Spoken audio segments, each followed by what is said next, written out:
as soon as you turn 35, you're an advanced age and your risks go up and all of these things change. And in the fertility space, it's like, oh, you're 40, this like magical number. Like as you age in the chronological way that things change, but that does not equate one for one to how healthy you are or your ovarian environment.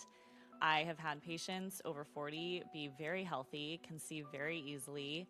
Age is not a diagnosis. You could be healthier at 40 than you are at 30.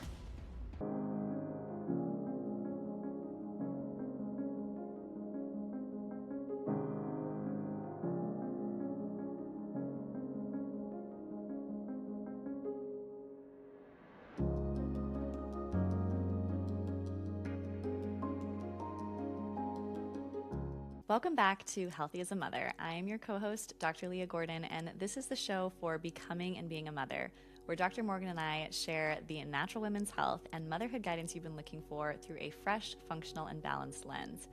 Today's episode is a really good one. We talk about fertility after 40. This is a very common question that we get asked because the fertile age is shifting more and more to women over 35 and even into their 40s. And I basically walk through the things to think about and consider that you might want to take into heart if you are in your late 30s or in your 40s and still wanting to have a baby. This is a masterclass style episode. We share so many good golden nuggets. So let's get started. Okay, welcome back. We have a two-part series for you today about fertility. Today is about fertility over 40, and then part 2 is going to be pregnancy and birth over 40, because this has been a really highly recommended episode topic because it is applicable to so many of your guys' lives. And we literally do these podcasts for you. And so we want to know, what do you want to hear about? And we will literally make it for you. So I was in my prep for my own website website episode. Pregnancy brain is very real, just so everybody knows. Maybe we'll do an episode about pregnancy brain too, because I think it's really, it's interesting to know what is happening. I mean, we have MRI results to show what's actually happening. But anyway, in 1986, I think was the statistics, the birth rate for women giving birth to babies over age 40 was like 3.8. And in 2022, so even still 4 years ago, it was 12.5. So this is becoming a much more common thing, and it has to do with several different factors. A couple of them being things we've also talked about on this podcast, like feminism and work and businesses and career, pushing women to start their families later, but then also sometimes choice, and then also sometimes infertility, years of infertility, they're just not conceiving until then. So this episode is going to be all about what are the factors that make fertility over 40 different? And then how can you optimize and change that for yourself? And then the part 2 is going to be about what are the risks and benefits in your pregnancy and how it might impact birth and things. And again, how to what are the recommendations, how to mitigate some of those impacts as much as possible. So why don't we dive in? Leah, take it away. All right, I have a lot to get through, so I'll try to be succinct and get through all of the points. There's actually like 11 of them, but I will be succinct. So the first one is chronological age. That is, I'm 35, I'm 37, I'm 40, does not equal ovarian environment. And a lot of people are told, as soon as you turn 35, you're an advanced age and your risks go up and all of these things change. And in the fertility space, it's like, oh, it's like, oh, you're 40, this like magical number. Like the minute you have this birthday, I even have patients who are like, I have to have this baby before 40, like they have this anxiety around the number of the chronological age of what they are. And there is some reality, absolutely, to the fact that as you age in the chronological way that things change, but that does not equate one for one to how healthy you are or your ovarian environment. I have had patients over 40 be very healthy, conceive very easily, and on paper, looking at their labs and just their health in general, you would never know how old they are if you didn't know their birthday, and it's almost shocking when you find out. And I've had the opposite to be true, where I've had late 20s, early 30s patients who, if you looked at their labs and their health on paper, you would think they're 45. So it doesn't necessarily matter the chronological age as much as the health, but there are some realities that increased age is more time on this earth, right? More toxin exposure, longer time of having habits that maybe lead to less of a healthy environment. So it's not always that it's just age by itself, but it could be time of exposure to certain things. But in general, the chronological age isn't necessarily a piece. That's the first thing. Before I say the second thing, I just want to tell a quick story. So I grew up believing that women who had babies at 40 was like a grandma because my grandma, she went in to the hospital at 40 because she was having a bunch of weird symptoms. She had a lot of prolapse. She had had 6 kids actually, or this 5 at this point. She'd had 5 kids. And she went in for a hysterectomy because, back then it was, oh, a woman has issues, let's just take out her uterus. That was just sort of like the catch-all treatment for so many women's health issues. So she went in for her hysterectomy and they had her on the exam table, opened up and everything, and they basically said, oh, there's a baby in there. So this was in the 1950s, late 50s, and I don't think it was a practice, at least at her hospital, to do a pregnancy test before doing surgery. And so they sewed her back up and was like, well, like the chance of you carrying this baby is probably very low because we literally just cut you open. But they sewed her back up, and that was my mom. So, That is crazy. I remember the first time I had a patient in clinic in school telling me about this isn't why she was here. She was like an older woman. Yeah. But somehow we started talking mhm, about kids and stuff, and she remembers, they didn't do ultrasounds. And so out mhm. comes one baby and the doctor goes, "Oh, nope, too small. There's another one in there."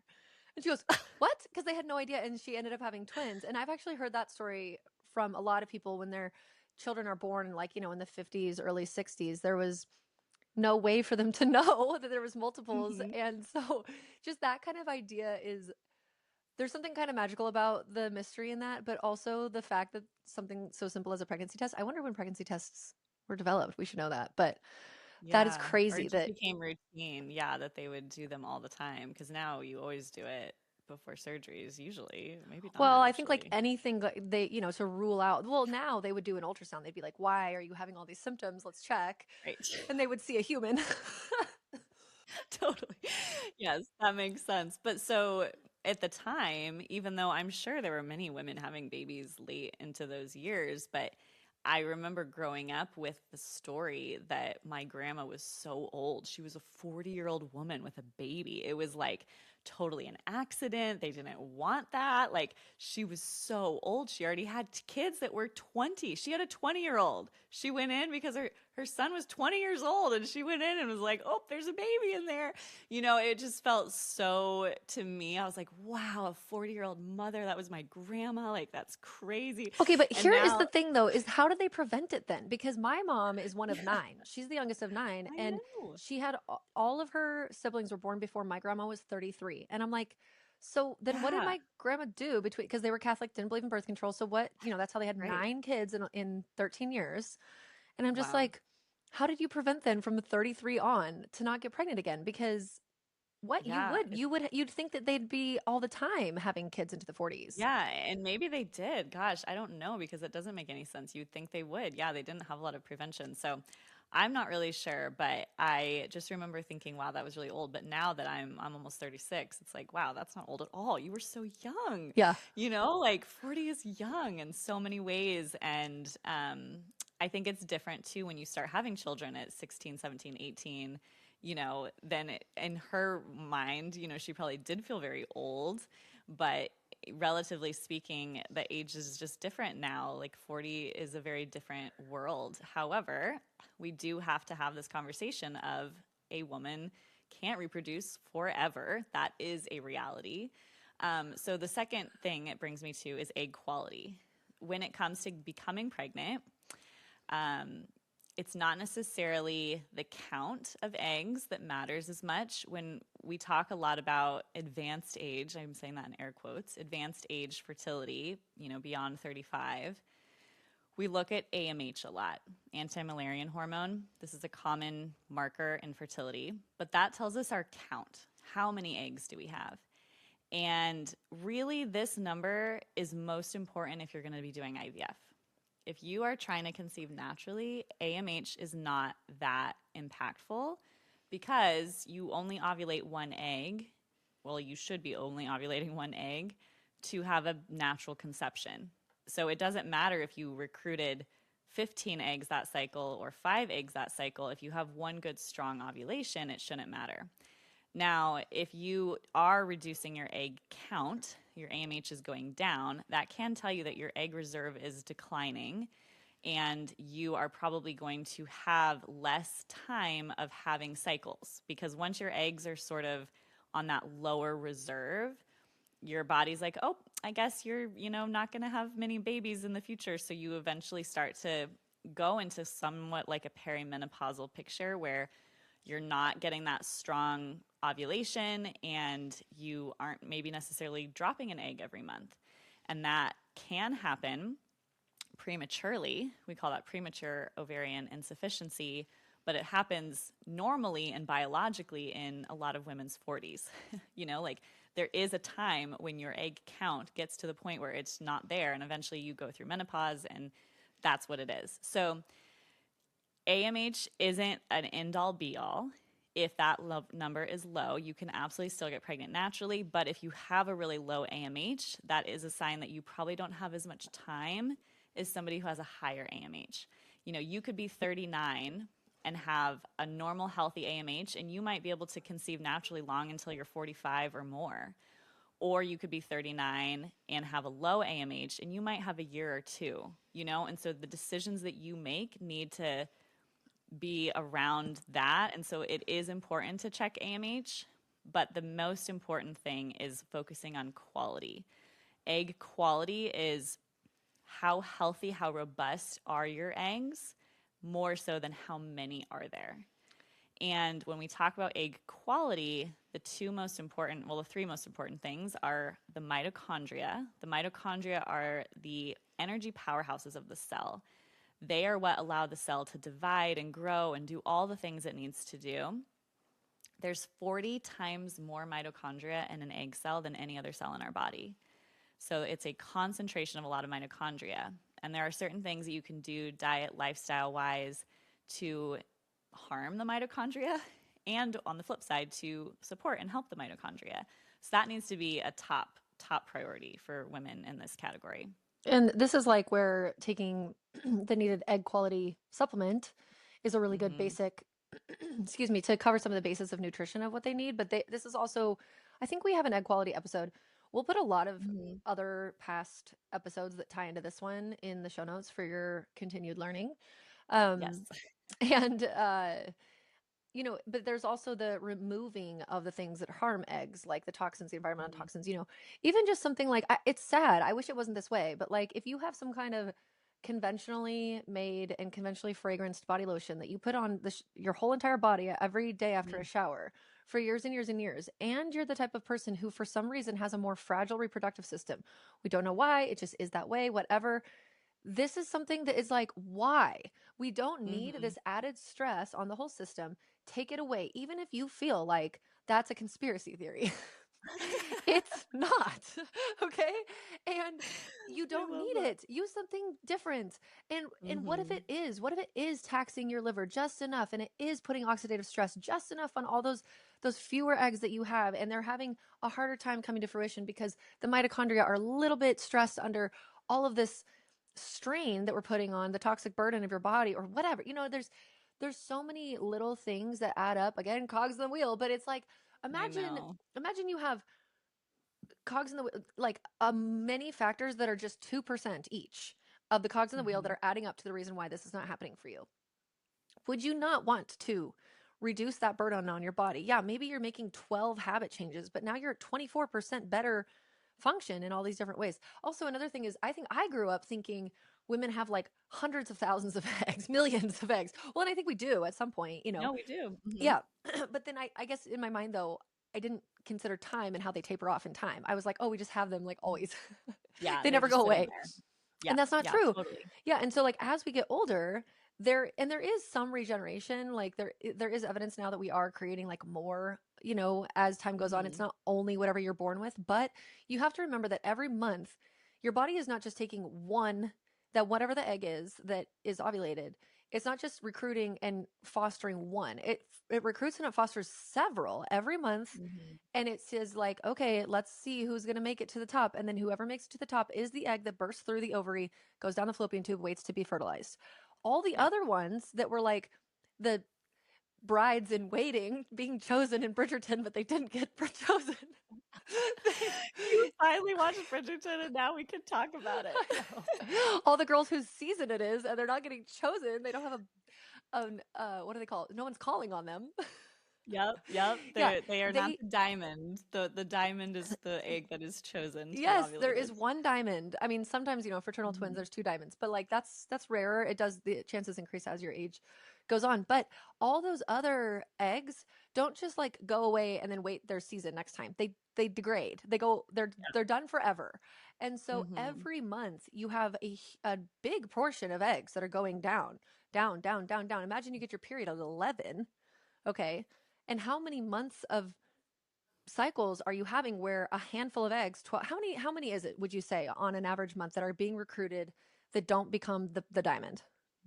In a younger woman, between 15 and 20 for each ovary. So, Each over, okay, so that's 30 eggs every month. And now you're mhm. at 40 and you're trying to get pregnant. So we have to understand how much has gone down over time. I'm not saying this to be like negative and downy. It's just to understand the physiology and to be like, oh, okay. And Mhm. it makes sense. You're like, oh, okay, Yeah. there's a certain number. Whereas like men have constant regenerative sperm. They're not, like, I mean, yes, every time they ejaculate, they lose millions of them, but they are also Mhm. being made by the millions constantly at all times. Did you know that while 97% of women take a prenatal vitamin, over 95% are still deficient? That's why I love recommending Needed's prenatal.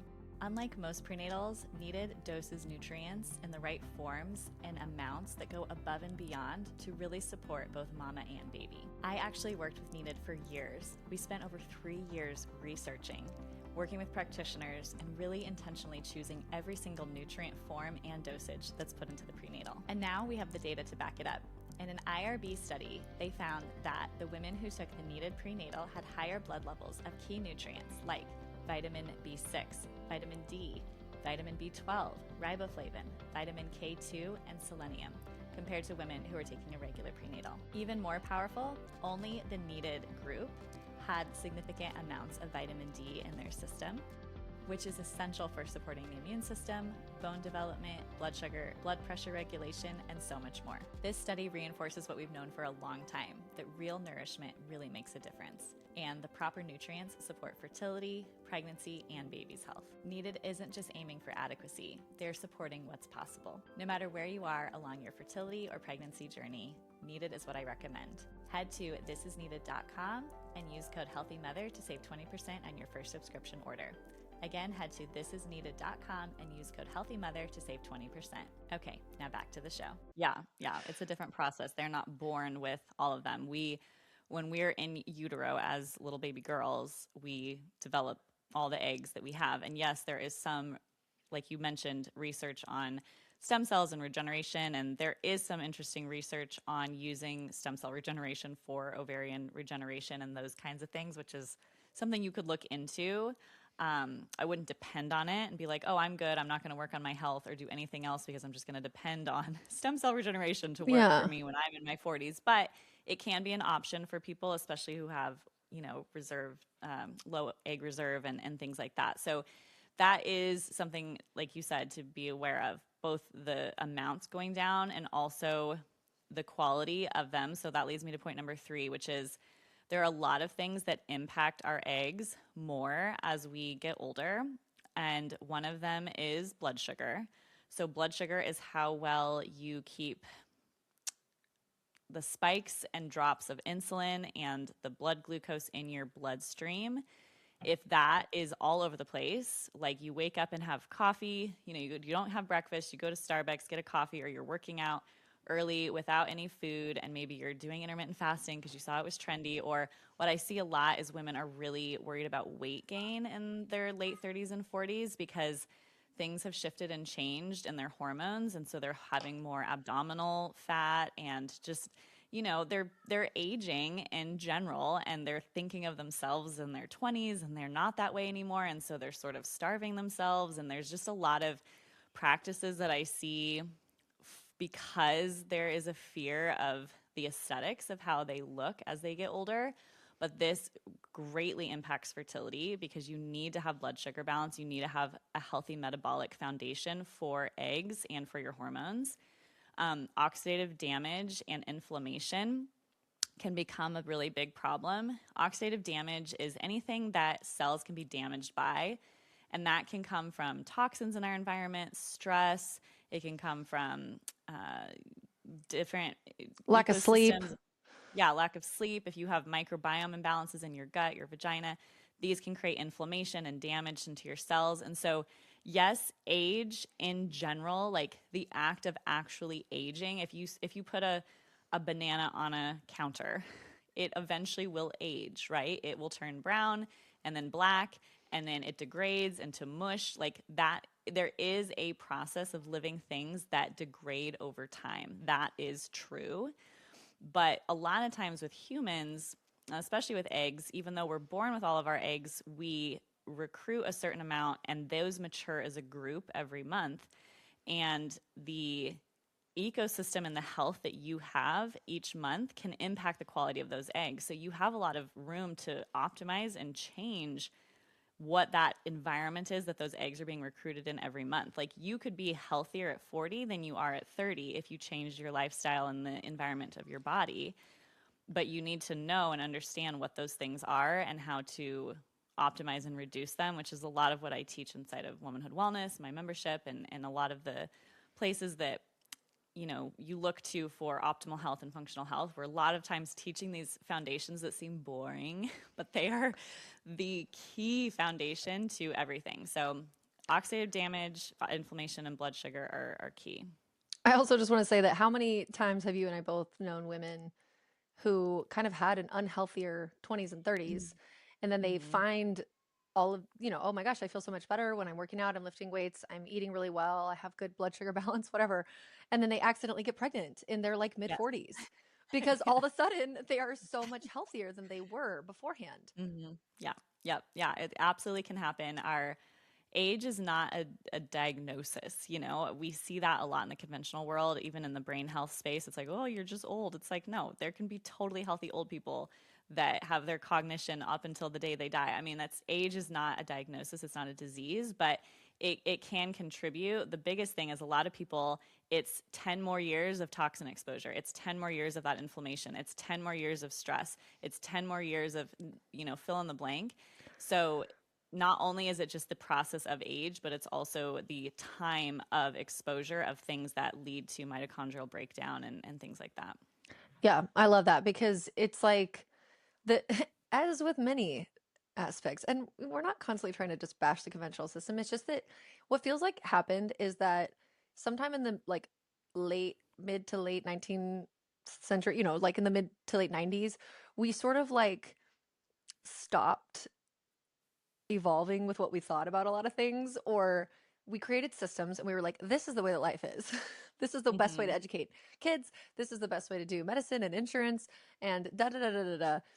And then now, I mean, obviously we've had technological advancements and we've had scientific advancements, but it takes a really long time for those things to be implemented into certain institutions like hospitals, etc.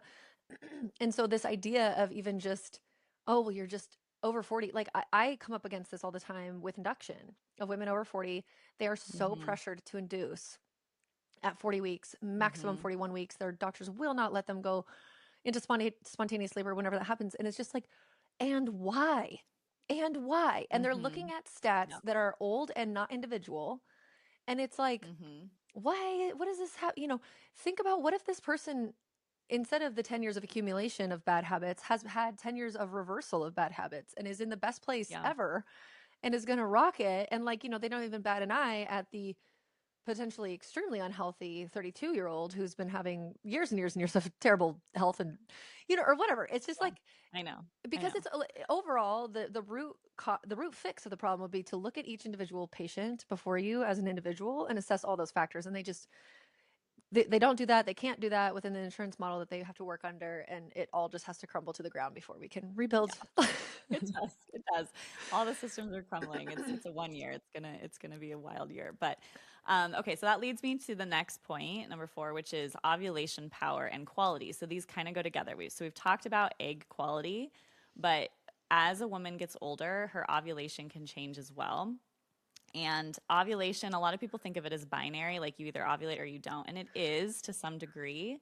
But you can have a stronger ovulation or a weaker ovulation. And what really this comes down to is how healthy, again, the follicle is that is surrounding the egg that becomes ovulated. And that eventually turns into what's called the corpus luteum or the corpus luteum, whatever you want to say.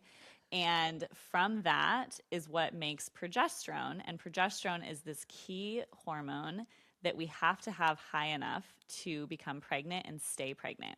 So when you are getting older, if that health isn't there, which is yes for egg quality, which is, how healthy is the actual egg that becomes the embryo, but also how healthy is the follicle around that egg that eventually becomes progesterone. And that leads me into number 5, which is short luteal phases and progesterone deficiencies.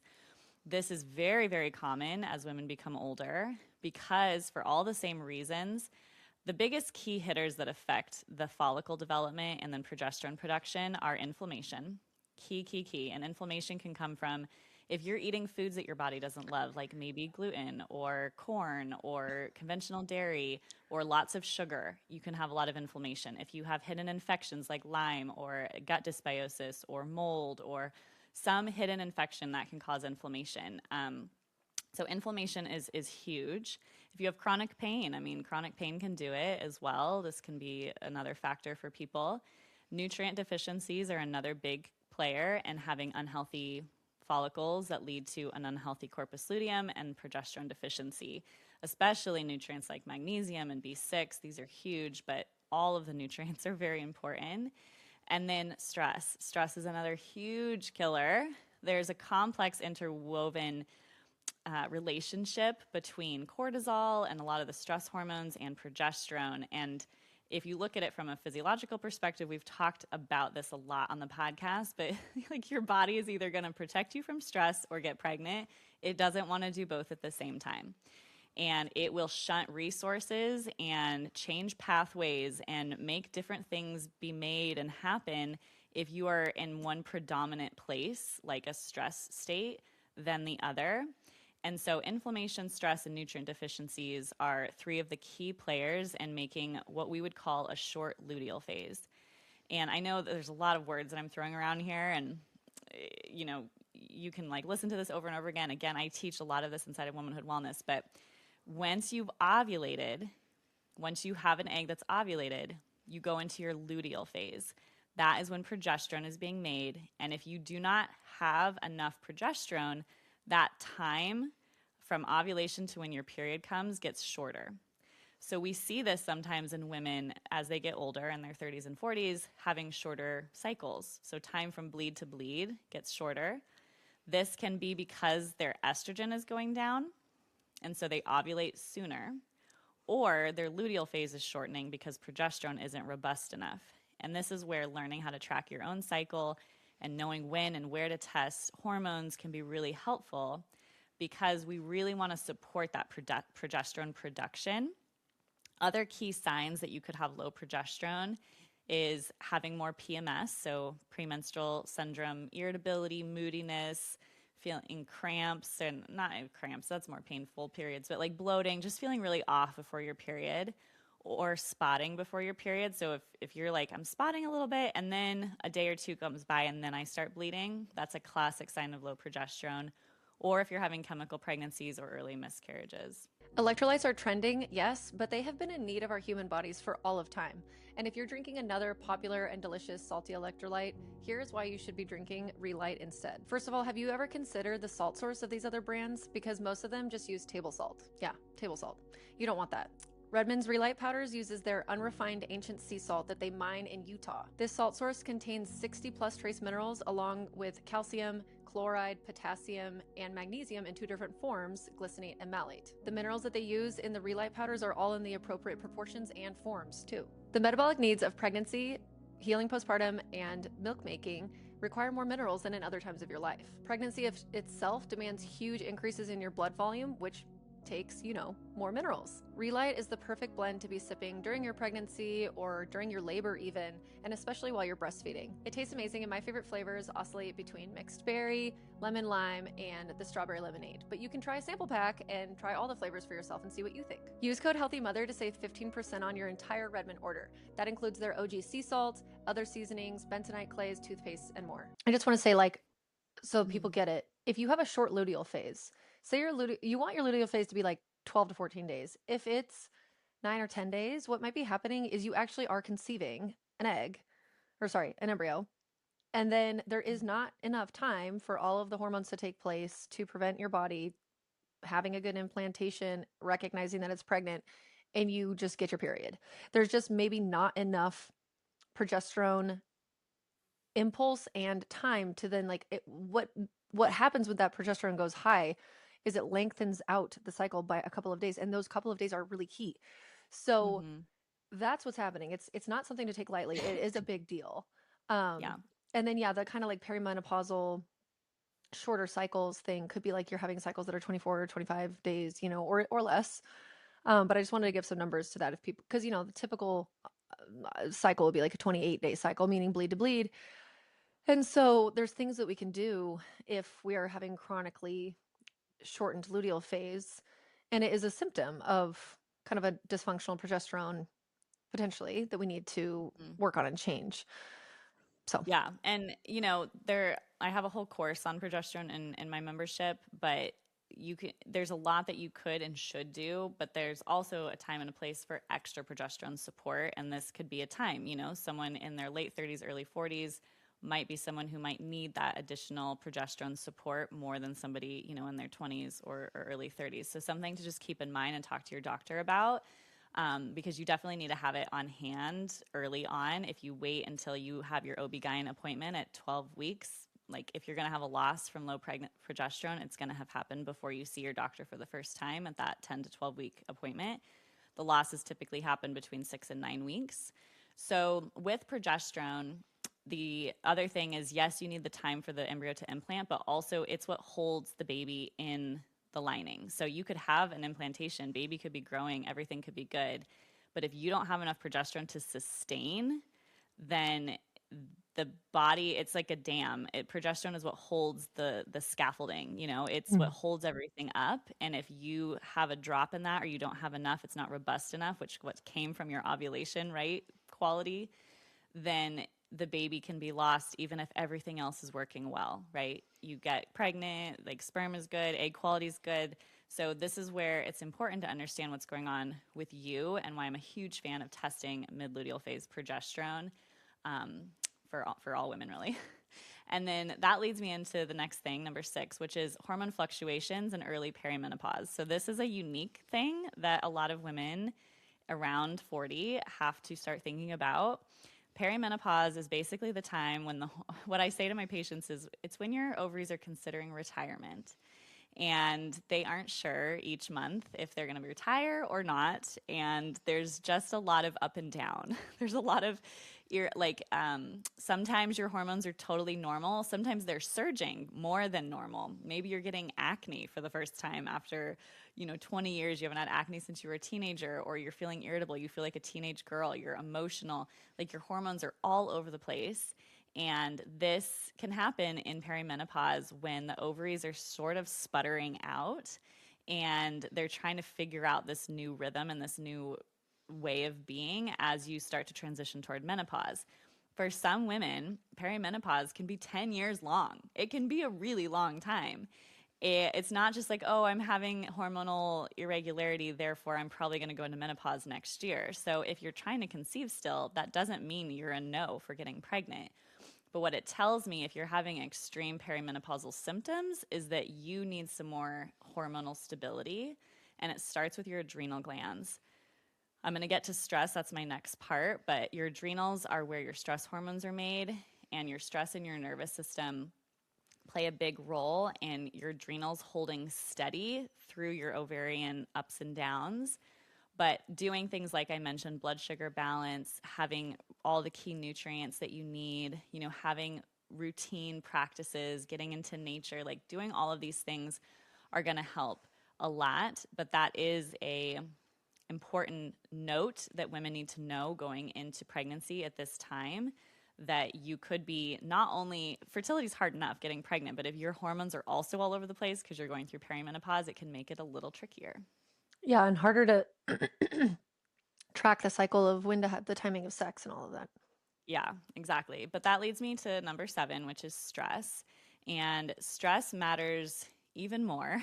Stress always matters in becoming pregnant. And when I say stress, it's not just like, oh, go on vacation, like you'll be fine.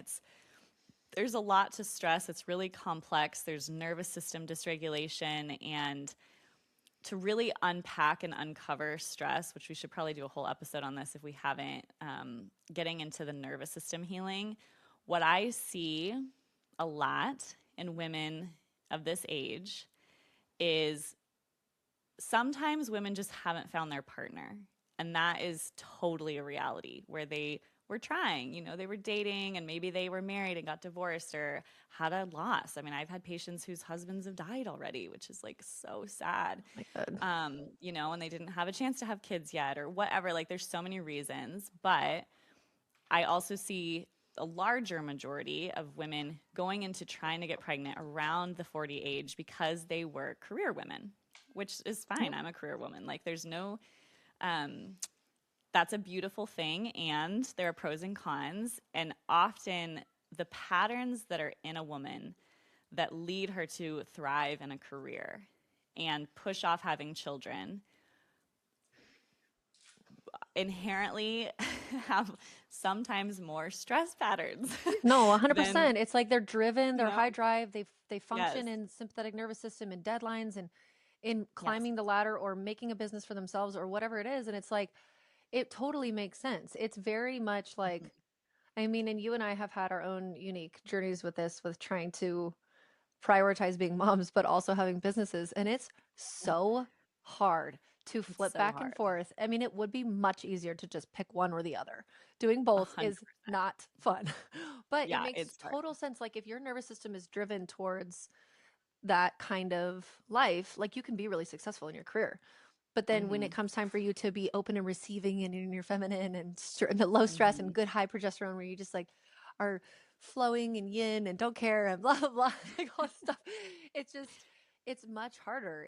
It's like we Yeah. become, we turn on to a different track of the way we live our life, and we're like buzzing at a higher and we need to take Hmm. it down several notches. But it's really tough. I mean, Yeah. therapy, I know you love like the body stuff. For me, Hmm. therapy has been, I think, the number one reason, because I didn't realize how much I was holding on to. The stuff that was stressing me out was my dysfunctional thought patterns around like perfectionism or Hmm. like, maybe family dynamics and stuff like that too, but more about, oh, how am I going to be in the world? I don't know. I can't even think of an example right now. Seriously, I am Yeah, in a, their beliefs. Yeah, I mean yeah, that's what I was going to talk about. yeah. I think therapy is amazing. I just think therapy that gets to subconscious beliefs is the most impactful in my experience Hmm. versus just like cognitively on your conscious mind, tell me what you're thinking. That's more processing of like just dump, just brain dump to me. That is very therapeutic. But where you really see change in stress and nervous system patterns is getting to those deep subconscious belief patterns, because the beliefs are what drive the behavior. To just have someone stop being stressed or using working out as a therapeutic tool because they're so stressed, which then inherently puts more stress on the system. You have to get to these underlying belief systems of I'm not enough. I'm not going to be loved unless I do XYZ. Like I have to be a perfectionist, because, so many of them boil down to these deep things like I'm not enough, I'm not loved, I'm not good enough, worthiness. They're very deep. Like you might not think on the conscious surface throughout your day walking around being like, I am not enough. Like, this is why I make this choice. Like, no one really thinks that consciously, but that's what drives so much behavior. And so you kind of have to find what yours is. And it can come from how you were raised, it can come from trauma, it can come from all sorts of different places. And so finding a good practitioner who can dive into that, there's lots of approaches to get to that place. Doing trauma release, if trauma is a part of your pattern, there are so many different things we could unravel here, because people sometimes, if especially you were raised in an environment where there was a lot of stress or trauma, that becomes your normal. That's where you feel comfortable. And for you to like sit down and just relax, it's you, even if someone told you, like, you can't, because your nervous system's deeper subconscious wiring is not safe. There's just so much to unpack there. It's like the quote, like, never in my life have I seen a relaxed woman or something like that, Mhm. or when I was growing up, I never saw a relaxed woman. And that's kind of how it was in my house. Like, my mom was always cleaning, picking things up, Mhm. tidying, doing the dishes, doing something. Like, she was never just chilling on the couch. That's like what my dad Yeah. was doing. Right, And right. But that's feminine. That's feminine energy, is to chill and receive and be in flow and be in this complete opposite of the masculine energy, which, I talk so much about this. I'm sure people are so like eye roll, but I just think that it's important to know why we are here and where it comes from, because our generation, which are the people coming up into their 40s, we were raised in that post feminism world of like, we can do anything a man can do, we can do it all. And I don't disagree, but it is why our nervous systems are stressed the F out. yes, because they still, like, my mom worked. She had a 9 to 5 job, Hmm. but then she had all the motherhood duties. And it was Yes. classic boomer. My dad would get home from work and then just chill on the couch and watch shows and drink Hmm. beer. And my Hmm. mom would come home from work and like have all these tasks to still do. And so she Yeah. was so burnt out, like never had a break. There was no break. There was no her sitting, you know what I mean? And now I think our millennial generation is going to be kind of coined in terms of the way that kids are raised and stuff, is it's much more 50-50. I mean, not in all situations, obviously, but there's like a Hmm. lot more um parental, or they've chosen to intentionally take that role on, where like mom is staying at home cooking, cleaning, doing that kind of thing, dad is providing, and like there's a lot of joy that can be brought from that too when it's chosen and it's intentional and you don't feel trapped, because before feminism Hmm. that was the only option women had. Totally. And I And would have hated that. That would have been yeah, it's terrible. nice to be able to choose, and it's like, okay, I think that that can be a really fulfilling, amazing life too, where there's not resentment built up. But when you don't have a choice, there, that's when you feel that resentment, because Totally. actually a lot of women, I mean, and I could totally be one of these women where I do love my work. You I think will always need to work. I feel like I could very easily just be mom, you know. Hmm. Yeah. Although I think, there would be some cognitive stuff that's not met, like some cognitive needs that are not met in my mind. I don't know, I'd figure out some other way to get it met, I think, like of some obsession.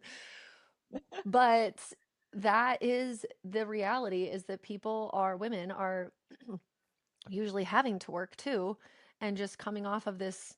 It's a lot of work settings in general are masculine energy, and Yeah. Yeah. it's just that hustle bustle and the no reprieve and change for the way that we're feeling about anything. Like, people love to make fun Yeah. of women maybe like working less or changing the way they work during their cycles, and it's like, you don't know anything. Just shut up. Like, Yeah. I I have know. very easy cycles, but I do notice my cognitive changes Mhm. around my cyclical stuff, where I'm not as creative. I'm not as, there's benefits that we could lean into. Like, what's that book? Do Less, I think, is the book Mm. where she's talking about, like, changing your life around your menstrual cycle. Okay, anyway, I know we have a lot more to Yeah. get through. I have a confession to make that will probably knock the socks off of some of you crunchy moms. And please don't make fun of me for this, but listen, I don't make bone broth, okay? I don't. Sue me. I like to buy it instead. And maybe one day I'll get my act together, but for now I rely on brands like Fond to make real, actual bone broth from scratch, just the way that I would at home. Fond uses actual bones, not just rehydrated powders like a lot of brands. And their animals are verified regenerative, 100% grass-fed or pasture-raised, and the vegetables that they use are organic. And as you've heard us talk about in the past, there are certain foods, like bone broth, that have been used in pregnant and postpartum populations throughout human history, preferentially more so in those populations, due to their healing benefits on the body. So providing the connective tissue nutrition or optimal gut health and healing so that our bodies can make new life healthfully. Fond has several different flavors to choose from in beef and chicken broth, from unflavored to things like the classic garlic and lemon, to even a turmeric and black pepper with added health benefits. but then they also have foundational fats like tallow and lard as well. Make your family building season easy and choose Fond for your shelf-stable glass bottle bone broths that you can use in soups, with rice, or just for sipping like I do because they taste that good. Check the link in the show notes or go to fondregenerative.com and use code HEALTHYMOTHER for 10% off and nourish yourself with Fond. Yeah, that's okay. No, I think it's good. And, obviously this goes without saying, but I don't want to not mention it in that things are more expensive now. Like Oh, yeah. sometimes we literally have to work. Women don't get to Yes. choose to just stay home. I mean, that's the current situation we're in right now. It's like this isn't a choice. Like I have to work. A lot of women do, but that's where I'm saying is, we were working like men, and there's just so many things that depletes in us, and it becomes more obvious when you've had 20 years of that work, going into a pregnancy around 40. Because most of the time women going into their 40s aren't like, I've actually just been staying at home, not doing anything for 20 years. Yeah. I have my husband and we just for 20 years decided not to get pregnant. It's like sometimes that happens, but more often than not, a woman has had a career who is going into this space. So that's another thing to think about, and how to nurture your nervous system and your stress. And there's a lot to uncover there. So again, probably another podcast or join the membership or see a therapist. There's so much you can do. The next thing that we'll talk about is detoxification and liver support. So this is another thing that matters a lot at this age, not only because you've had more years of exposure to toxins and alcohol and, fill in the blank, you literally have that accumulation, but you also have the hormones that are going all over the place. You have more exposure to gut issues that affect your bile and your gut health. Like, just think of it like a pipe that when you build a house, everything's like clean, everything is empty, there's nothing in there. And, over time, things just build up. Things accumulate. Stuff happens with time. And that happens in the body too. And so livers can become stagnant, bile ducts can become stagnant, your gut health can become impacted. And so this is just even more important because you need to support yourself even more, and you have that more toxin accumulation over time. So it's just something to be more mindful of, and diving deeper into learning how to detox and support yourself well.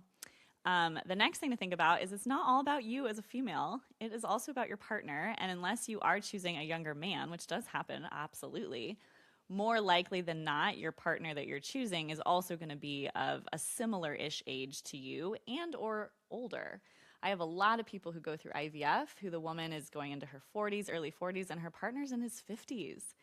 And everyone can choose their path of what they're doing, but there are a little bit more considerations in an older male partner too. Men's sperm does not go down with age in the sense of count like our egg quality does, but the quality absolutely can, for all the same reasons that egg quality goes down. Longer time of toxin exposure, more mitochondrial insults over time, more oxidative stress, chronic inflammation in them, more alcoholic beverages, more hot dogs, more all the things. There's just more of that over time, and your regeneration capacity is just not as great as it was when you were in your 20s. Your testosterone goes down. Men's testosterone does go down over time. Can a man have a healthy, robust testosterone when he's older? For sure, but it's a healthy for an older man. It's not the same testosterone level as a 20-year-old guy. It's just not. Yeah. And we just are seeing collectively a huge reduction in testosterone across the board. I have young men in their 20s starting out their adult life with a severely low testosterone level.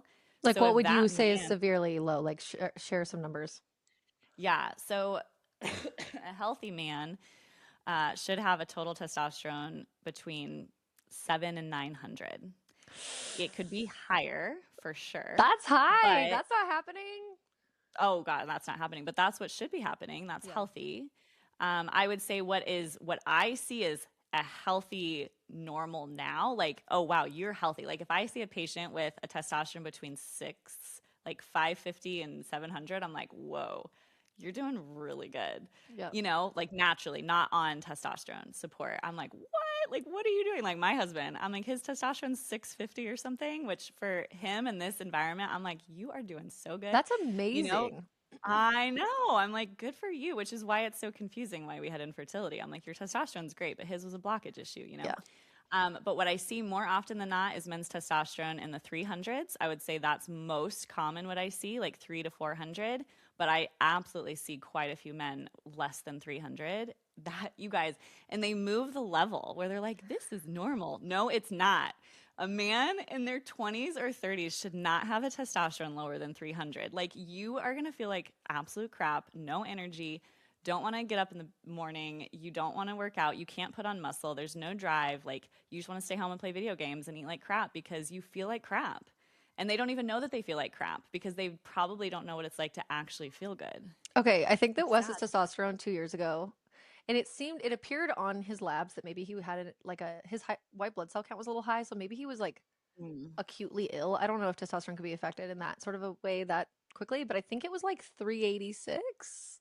Yeah, that's what I see is like But normal that for does when I not, see I was people. shocked. That did not match up with anything that I know about Yeah, him or witness in him totally. or our, That didn't match up with what I know about him either. yeah, Typically, when I see men with a testosterone like that, there's some level of not that. Like it's possible that it's just shorter acutely or like lower acutely for him because yeah, he does not strike me as someone who has a testosterone of that low. no, But unless he has like drive issues, you know, like not I don't know what he is about. I really want to get up at 5 a.m. and go work out, you know, like no, that's he does, no, testosterone. that he does not want to do that. I will say He that that is probably true. he's an enduring pattern like Mike. Yeah. He will persevere, he will push through, but it Yes. might not be what's inherently in him. You Yeah. know what I No, mean? yeah, he's not the kind of dude that like cannot wait to get up and go to the gym and stuff like that. He does Yeah. it because he knows Yes. that he should, basically, And but he's, and he grew up in an environment where you just push through, yes, you know? 100%. Yeah. Like it doesn't matter if you don't feel like it. Like that's what you have to do. And they He have to can be a learn little behavior. bit like toxic positivity, like he'll look a Mhm. little mopey and I'm like, "What's wrong?" He's like, "Today's the best day of my life." And I'm like, okay." Like, you know. And Totally. I love that about him, but I'm like, Mhm. "You are dissociating." Yeah. Totally. Yeah, but that can happen. So that to me makes sense. Because men can learn that, you know, they can put on their big boy pants and go provide and do all this stuff, but they inherently physiologically don't have it in them like they would if they had a full amount of testosterone. Yeah. Yeah. I wonder So what it is now that he's been consistently working out. Like, he should get it tested again because yeah, he he's should. worked out more now in the last like 9 months than he ever has. And so, I mean, since us being Wonderful. together at least. So that'll be interesting to see. But okay, anyway, let's keep Yeah, going. men need to do physical labor, whether that's working out at a gym, chopping wood, like doing physical things, not just sitting at a computer, which is I know what most people's life is now, my husband included. So that's really important for testosterone. Okay, so the last two pieces is just time. So a woman who is 30 years old, you know, thinking about getting pregnant, how long do we have to try naturally? How long do we give this, you know, before we get more support, before I give up, you know? These kind of conversations don't have to be had for a woman in her late 20s, early 30s, as much as they do for a woman in her late 30s, early 40s. Time is of the essence to some degree. Can you become pregnant after 40 with a healthy baby? Absolutely. However, time plays a role. If you are just starting this journey, you have realized by listening to this, wow, I think I have a lot of these issues. Like, I didn't know. Maybe I have short luteal phase, not enough progesterone. Maybe I'm having metabolic issues. Maybe my husband has low testosterone, whatever. These things take time to support, reverse, you know, improve. And you need to realize how much time you have. This is why testing things like AMH might be important and realizing what your goals are. Do you want more than one kid? You know, how long are you going to give yourself to try? And I hate having these conversations, but they have to happen of, you know, if you are not pregnant by, you know, like when I work with someone, I ask them their goals and I don't push them on whatever they want to do. But we need to find out, is becoming pregnant naturally the ultimate goal? And if that doesn't happen, it's just we're done. Either we're going to adopt, we've accepted we don't want kids. Like, what is it? Or is it moving on to something like IUI or IVF? If that's true, at what time? How long do you want to try naturally before you move into that route? what signs would make you want to go that route. So we need to have these conversations, and it's different for every person what they decide. If getting pregnant is the ultimate goal, not just naturally, I typically recommend taking at least 6 months to optimize as much as possible, because even if you go through IVF, you want to be healthy, because IVF does not bypass egg quality and it does not bypass sperm quality. And you will waste more time if you go do IVF egg retrievals with ovarian stimulation and all these hormones. They just amplify what your existing physiology is. If you have inflammation and metabolic dysfunction and nutrient deficiencies and all of these things, and you go into IVF, it's just going to blow that up even more. IVF does not make you healthy. And fertility requires some level of health, either at the egg retrieval part, like you have to have some level of egg health and sperm health, or at the implantation part. And working on it beforehand is the most efficient, fastest track way to have a better outcome versus just going straight into IVF, which is what a lot of people are pushed into when they turn 40. It's like, oh, you're 40 years old, go into IVF. And it's like, whoa, let's pause. I'm not saying we shouldn't, and I do think it's the appropriate choice for some people. But doing that work, no matter what, is key. Even if you have a low AMH and low egg reserve, and there's a high likelihood that you'll need like an egg donor. That's another thing that comes up with women in their 40s, is that they aren't making healthy enough eggs or enough eggs for them to get pregnant with their eggs. But they want to carry a baby and they want to use their husband's sperm or whatever decision, their reason for it. You still need to have a healthy vessel to carry that baby if that's what you're choosing. So it's still important to do this work. So that's kind of like the last thing that I want to leave us with is the first thing the conventional world does is IVF, right?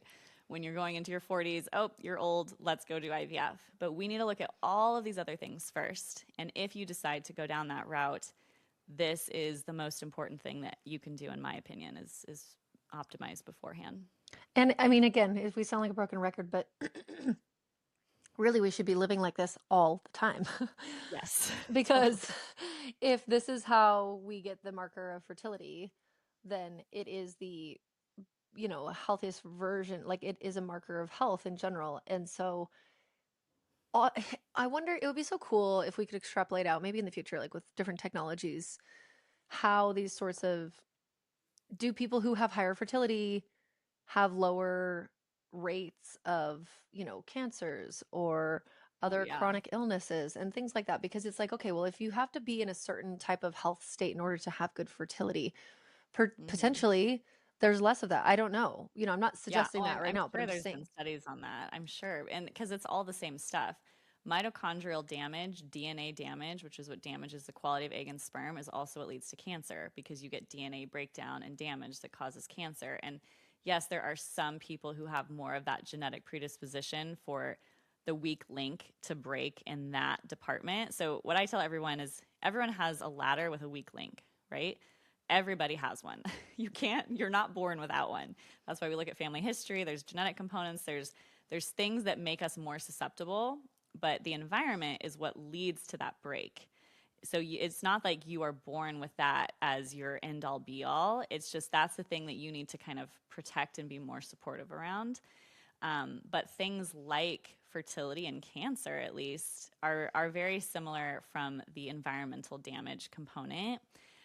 Some people could have an infertility issue, but they don't have that genetic weak link of cancer. Theirs might be heart disease or dementia or Alzheimer's or whatever. But at the end of the day, if you look at all disease, it can all basically be boiled down to what is your sort of genetic weak link, and then the environment is put on that, and whatever the unhealthy environment is with your weak link is what disease you get. Like yeah. they're all the same. They're all rooted in inflammation, stress, nervous system dysregulation, trauma, toxins, infections. They're all from that, Yeah, like unlike like everything. if it's like a congenital, or sorry, yeah, if it's not a congenital or something like that issue, and if it's one of these lifestyle chronic disease illness things, then yeah, I mean, it's like think about all the metabolic diseases, the diabetes, the heart disease, all the different stuff. That all of that is epigenetic expression from a poor Hmm. environment.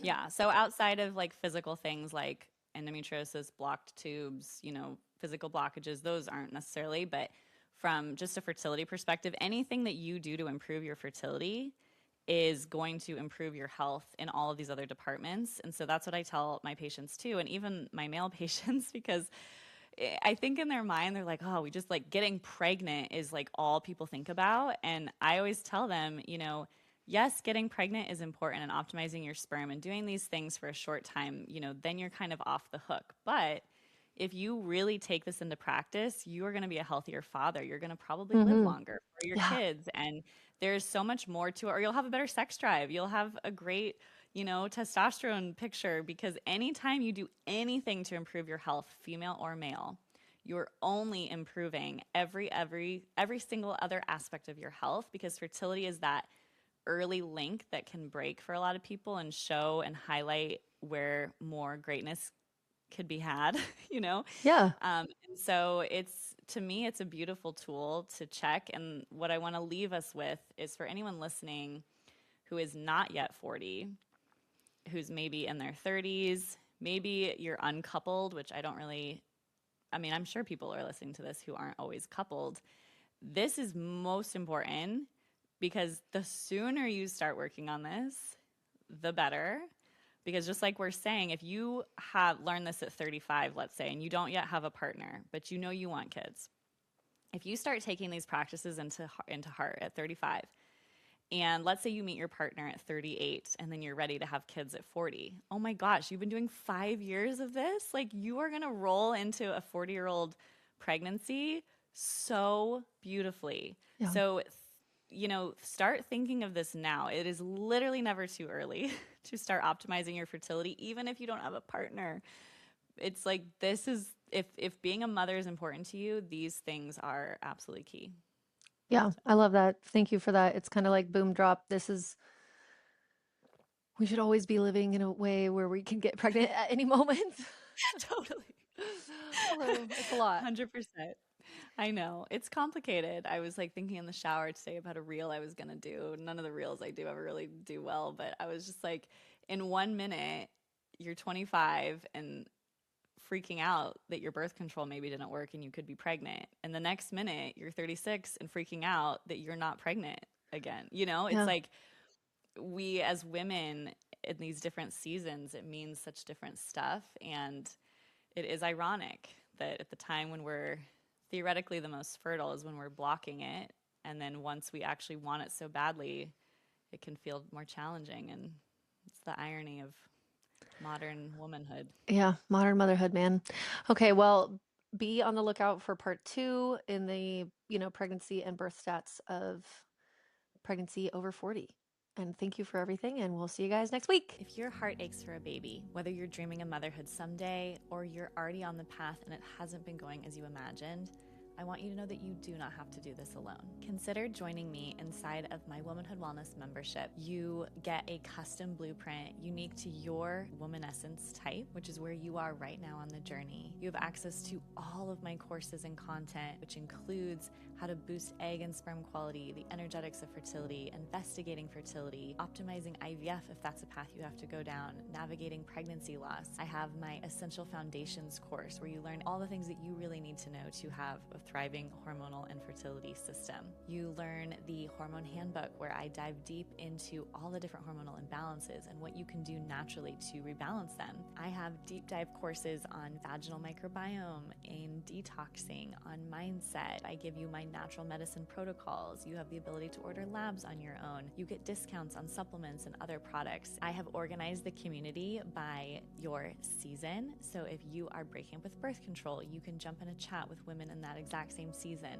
If you are trying to conceive, or if you are going through pregnancy loss or infertility or IVF or low libido, there is a group of women who are going through the same thing. We also have full community areas like our breakfast club, where every Monday we share what we're having for breakfast to inspire each other, and our daily flow, where we connect as a collective community and do challenges and learn from each other in that way. On top of all of that, I do a monthly live Q&A where you can bring your questions, and they're always recorded so you can listen if you can't make them live. And then I have various calls with other practitioners like Sadie, our amazing personal development coach, and so many others where you will be able to receive healing and learn other perspectives. Being a member inside Womanhood Wellness also gives you discounts to join my upcoming immersions. Take around 22 women for a month to dive deep into a specific topic like decoding desire or building your dream life or navigating painful periods or navigating unexplained infertility. This is the place that you want to be if you want to know all of the natural root cause and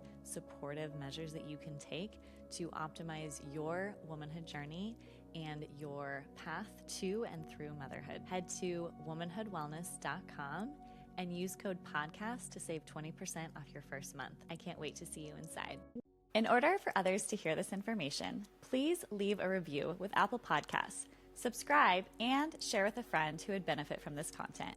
Please remember that the views and ideas from this podcast are for informational purposes only and are not intended to be a substitute for medical care of any kind, including the diagnosis and treatment of any disease. Consult with your provider before integrating any of this information into your own healthcare plan. A healthier future starts now, and it starts with you.